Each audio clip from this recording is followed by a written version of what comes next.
प्रभात प्यारे बच्चों, आशा करती हूँ आप सब अपने घर में स्वस्थ होंगे और सुरक्षित होंगे। बेटा, आज हम हमारी हिंदी की कक्षा में पाठ सीख और सागर माथा से का दौरान कार्य करेंगे। आइए सबसे पहले हम पाठ सीख पर चर्चा करते हैं। इस पाठ में बेटा महात्मा बुद्ध के बारे में बताया गया कि महात्मा बुद्ध के बचपन का नाम सिद्धार्थ था। वे राजकुमार थे, परंतु उनका मन नहीं लग रहा था, तो वो ज्ञान प्राप्त करने के लिए घर से निकल पड़े और जंगल में जाकर तप करने लगे। बहुत दिनों तक उन्हें तप किया, अपने शरीर को कष्ट दिया, भूखे प्यासे भी रहे, परंतु उन्हें ज्ञान की प्राप्ति नहीं हुई। फिर उनको अपने ऊपर विश्वास नहीं हो रहा था कि वो ऐसा कर पाएंगे या नहीं कर पाएंगे। एक बार उन्हें प्यास लगी और वो अपनी प्यास बुझाने के लिए झील पर गए। वहाँ पर उन्होंने देखा कि एक गिलहरी थी। वो बेटा क्या कर रही थी, पानी में जा रही थी और बाहर आकर रेत पर लेट रही थी और फिर दोबारा जाकर पानी में डुबकी लगा रही थी। तो ये देखकर महात्मा बुद्ध को बहुत आश्चर्य हुआ। उन्होंने गिलहरी से पूछा, नन्ही गिलहरी, तुम ये क्या कर रही हो? तो गिलहरी ने बोला कि इस झील ने मेरे 2 बच्चों को खा लिया है, अब मैं इसका पानी सुखा रही हूँ। यह सुनकर महात्मा बुद्ध को बहुत आश्चर्य हुआ और उन्होंने क्या किया बेटा? महात्मा बुद्ध को सुनकर बहुत आश्चर्य हुआ। उन्होंने उससे पूछा, क्या तुम ऐसा कर पाओगी? गिलहरी ने बोला, मुझे नहीं पता मैं कर पाऊंगी या नहीं कर पाऊंगी, परंतु मैं प्रयास कर रही हूँ। तो यह सुनकर अब गिलहरी ने उनको महात्मा बुद्ध को ये जवाब दिया। तो गिलहरी की बातें सुनकर महात्मा बुद्ध को बहुत आश्चर्य हुआ। उन्होंने बोला, मुझे तो नहीं लगता कि इस जन्म में यह संभव है। तो गिलहरी ने उन्हें कहा कि मैं यहाँ का थोड़ा थोड़ा पानी निकाल कर हो सकता है इसको थोड़ा सुखा पाऊँ। तो ये बात सुनकर महात्मा बुद्ध को बहुत अच्छा लगा और उन्हें बात समझ में आई कि हमें तपस्या में लगे रहना चाहिए और कभी ना कभी हमें सफलता जरूर मिलेगी। तो बच्चों, प्यारे बच्चों, आपको इससे क्या सीख मिलती है कि हमारे ऊपर चाहे कितनी भी मुसीबतें आए, कष्ट आए, परंतु हमें हमारे काम को नहीं छोड़ना चाहिए, बल्कि निरंतर प्रयास करते रहना चाहिए और हमें कभी ना कभी जीवन में सफलता जरूर मिलेगी। आइए बच्चों, इनके नए शब्दों की चर्चा करते हैं। कष्ट, विश्वास, समीप, डुबकी, आश्चर्य, झील, ज्ञान, प्रयास, तपस्या, संभव एंड दृष्टि। आइए बच्चों, शब्दार्थ का दौरान कार्य करते हैं। तप, तपस्या, कष्ट, दुख, हताश, निराश, विश्वास, भरोसा, समीप, नजदीक, दृष्टि, नजर, आश्चर्य, हैरानी, संभव, होने लायक, प्रयास, कोशिश, अवश्य, जरूर। बेटा ये थे शब्दार्थ। आइए आप अभ्यास कार्य का चर्चा करते हैं। देखिए बेटा, मौखिक प्रश्न उत्तर। महात्मा बुद्ध के बचपन का नाम क्या था? क्या था महात्मा बुद्ध के बचपन का नाम? महात्मा बुद्ध के बचपन का नाम सिद्धार्थ था। गिलहरी के बच्चे कहाँ डूब गए? गिलहरी के बच्चे झील में डूब गए थे। नाउ नेक्स्ट, महात्मा बुद्ध को किसकी बात समझ में आ गई थी? महात्मा बुद्ध को गिलहरी की बात समझ में आ गई थी। आइए कुछ और प्रश्नों की चर्चा करते हैं। राजकुमार सिद्धार्थ घर से क्यों निकल पड़े थे? बताइए बेटा, क्यों निकल पड़े थे? वे ज्ञान प्राप्त करने के लिए घर से निकल पड़े थे। राजकुमार जो सिद्धार्थ थे वो ज्ञान प्राप्त करने के लिए घर से निकल पड़े थे। प्यास लगने पर महात्मा बुद्ध ने क्या किया? प्यास लगने पर महात्मा बुद्ध एक झील के समीप गए। नेक्स्ट, गिलहरी क्या कर रही थी? गिलहरी बार बार झील में डुबकी लगाती, फिर बार बार झील में डुबकी लगाती और फिर आकर रेत में बाहर लेट रही थी। गिलहरी को क्या विश्वास था? गिलहरी को यह विश्वास था कि वह एक दिन इस झील को सुखा देगी। नाउ नेक्स्ट, अंत में महात्मा बुद्ध क्या समझ गए थे? बेटा वे समझ गए थे कि निरंतर प्रयास करने से ही सफलता पाई जा सकती है। वो क्या समझे? वे समझ गए थे कि निरंतर प्रयास करने से ही सफलता पाई जा सकती है। ओके विद्यार्थियों, अब है ये वाक्य किसने कहे? देखिए, इस झील ने मेरे दोनों बच्चों को खा लिया है। यह किसने कहा था? यह किसका कथन था? गिलहरी। किसका कथन था बेटा? गिलहरी का। तुम ये क्या कर रही हो? ये किसने बोला? महात्मा बुद्ध। किसने बोला? महात्मा बुद्ध।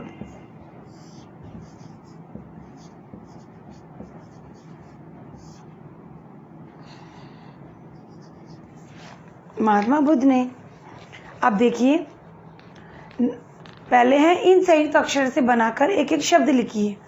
श प्लस ट क्या बनेगा बेटा? शर्ट। शर्ट से क्या बनेगा? देखिए बेटा, श प्लस ट शर्ट, इससे क्या शब्द बनेंगे? कष्ट, नष्ट, दृष्टि। फिर स प्लस य स्य, इनसे क्या क्या शब्द बनेंगे? तपस्या, समस्या, आलस्य।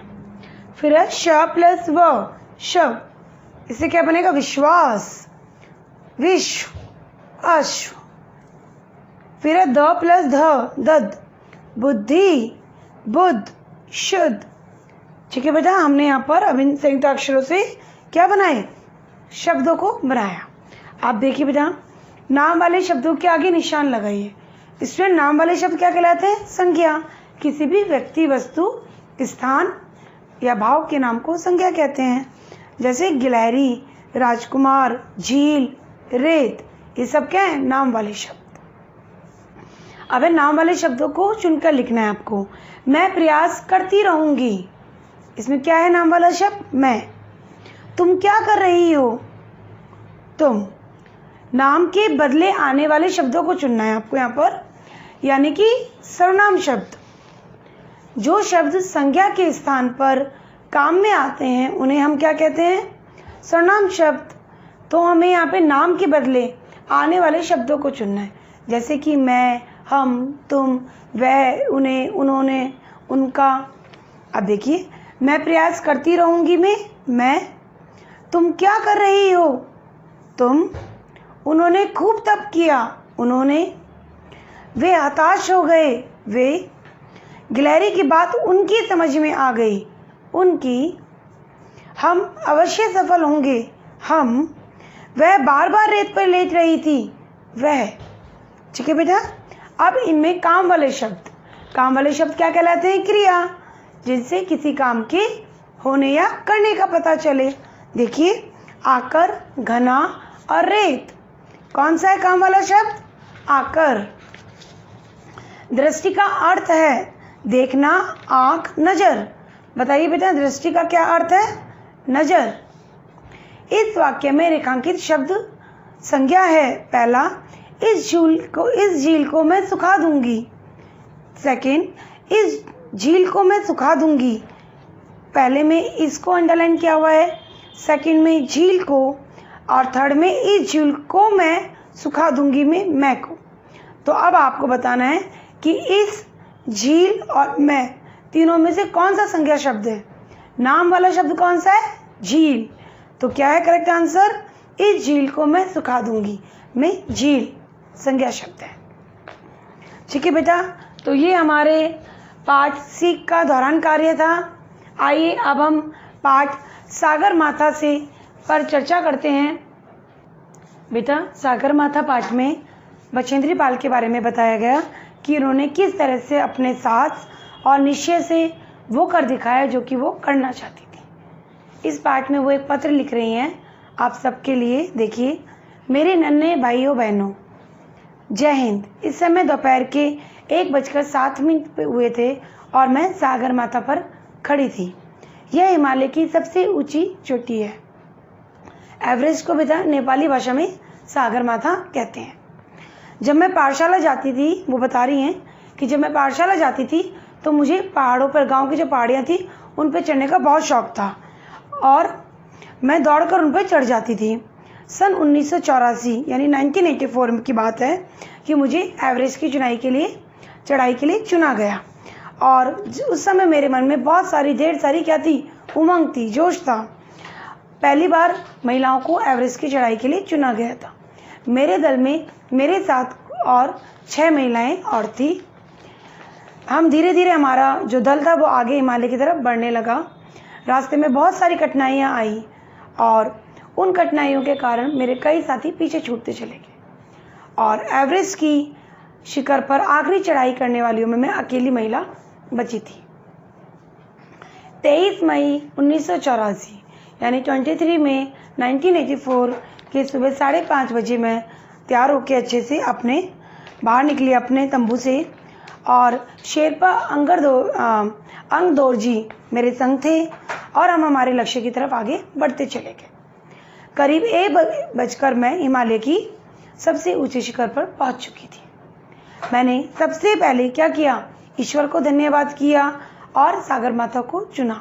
मैं अपने साथ एक दुर्गा माँ की तस्वीर भी लेके गई थी। मैंने उन्हें वहाँ पे रखा और उनसे प्रार्थना करी। अपने माता पिता के आशीर्वाद से ही ये सब संभव हो पाया और भारत की पहली महिला बनी जिन्होंने इस चोटी पर विजय प्राप्त करी थी। तो पहली जो महिला है वो माउंट एवरेस्ट पे चढ़ाई करने वाली कौन है? बछेंद्री पाल। अब वो आप सब लोगों को कह रही हैं, मेरे प्यारे बाल मित्रों, जीवन में आगे बढ़ते रहिए जब तक कि हमें अपना मनचाहा लक्ष्य प्राप्त नहीं हो जाता। तो बच्चों, वो आपको भी यही सीख दे रही हैं कि हमें हमेशा आगे बढ़ते रहना चाहिए, प्रयास करते रहना चाहिए जब तक कि जो हम चाहें वो हमें नहीं मिल जाता। आइए इनके नए शब्दों पे चर्चा करते हैं। हिमालय, पाठशाला, उमंग, अवसर, दल, शिखर, तस्वीर, आशीर्वाद, विजय, ईश्वर, प्रार्थना, धन्यवाद और लक्ष्य। देखिए शब्दार्थ बेटा। उमंग, मन में होने वाली खुशी। अवसर, मौका। दल, समूह। शिखर, चोटी। संग, साथ। तस्वीर, चित्र। विजय, जीत। बाल, बालक या बच्चा। आइए अभ्यास कार्य का दौरान कार्य करते हैं। आइए बच्चों प्रश्न उत्तर देखते हैं। पत्र लिखने वाली कौन थी? पत्र लिखने वाली बछेंद्री पाल थी। बछेंद्री पाल ने सबसे पहले किसको धन्यवाद किया? बछेंद्री पाल ने सबसे पहले ईश्वर को धन्यवाद दिया। एवरेस्ट को नेपाली भाषा में क्या कहते हैं? एवरेस्ट को नेपाली भाषा में सागर माथा कहते हैं। बछेंद्री पाल जिस समय सागर माथा पर खड़ी थी उस समय कितने बज रहे थे? बछेंद्री पाल जिस समय सागर माथा पर खड़ी थी उस समय दोपहर के 1:07 हुए थे। बछेंद्री पाल किस दिन उमंग से भर गई थी? बछेंद्री पाल को जब एवरेस्ट की चढ़ाई के लिए चुना गया था उस दिन वो उमंग से भर गई थी। बछेंद्री पाल के दल में कुल कितनी महिलाएं थी? उनके दल में कुल 7 महिलाएं थी। बछेंद्री पाल ने बच्चों को क्या संदेश दिया? उन्होंने बच्चों को लक्ष्य प्राप्ति के लिए निरंतर आगे बढ़ते रहने का संदेश दिया। क्या संदेश दिया बेटा उन्होंने बच्चों को? उन्होंने निरंतर प्रयास करते हुए अपने लक्ष्य की तरफ आगे बढ़ते रहने का संदेश दिया। आइए देखिए अब बछेंद्री पाल एवरेस्ट की चोटी पर कब पहुंची थी? सही समय पर निशान लगाइए। 23 मई 1984 को सुबह 5 बजे, 23 मई 1984 को दिन में 1 बजे और 23 मई 1984 को रात में 1 बजे। बताइए कब पहुंची थी वो? 23 मई 1984 को दोपहर, दिन में मतलब रात, दिन में 1 बजे। अब देखिए इन शब्दों को जोड़ के हमें लिखना है पाठ प्लस शाला। क्या बनेगा? पाठ शाला। ओके, फिर है सागर प्लस माथा, सागर माथा।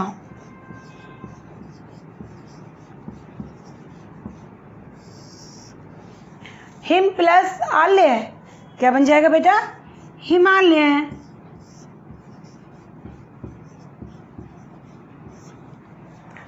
मन प्लस चाहा, मन चाहा।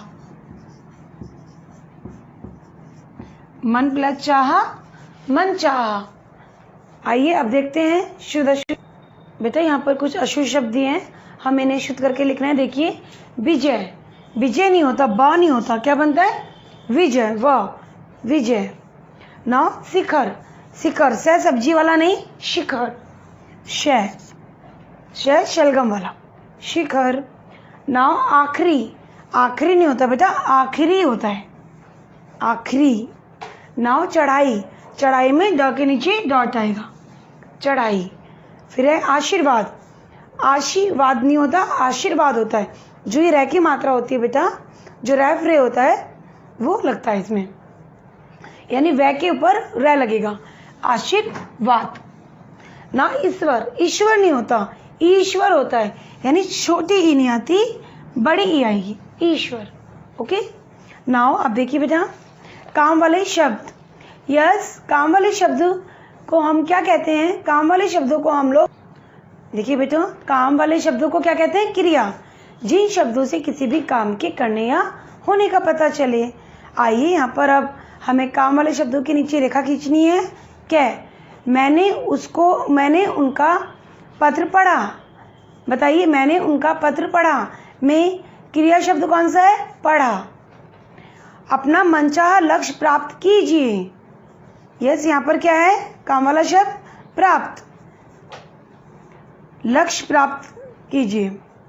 उन्हें ऐसा मौका मिला, उन्हें ऐसा मौका मिला में क्रिया शब्द मिला। उन्होंने सागर माता को चूमा, चूमा। अब देखिए, जो उत्तर सही है उनके आगे हमें सही का निशान लगाना है। इनमें से शुद्ध शब्द है, देखिए, नन्हा, नन्हे, नन्ही। बताइए, नन्हा, नन्हे और नन्ही कौन सा शुद्ध शब्द है? नन्हा, नन्हा शुद्ध शब्द है। ओके। नाउ सुबह का उल्टा शब्द है, बताइए, रात, भोर, शाम। शाम क्या है बेटा? रात का उल्टा शब्द शाम। दिन का रात होता है, पर सुबह का शाम। महिला से मिलता जुलता अर्थ वाला शब्द है, यानी महिला का समानार्थी शब्द। नारी, पत्नी, लड़की। क्या है महिला का? नारी। तो मेरे प्यारे बच्चों, हमने आज पाठ सागर माता से और सीख का दौरान कार्य किया।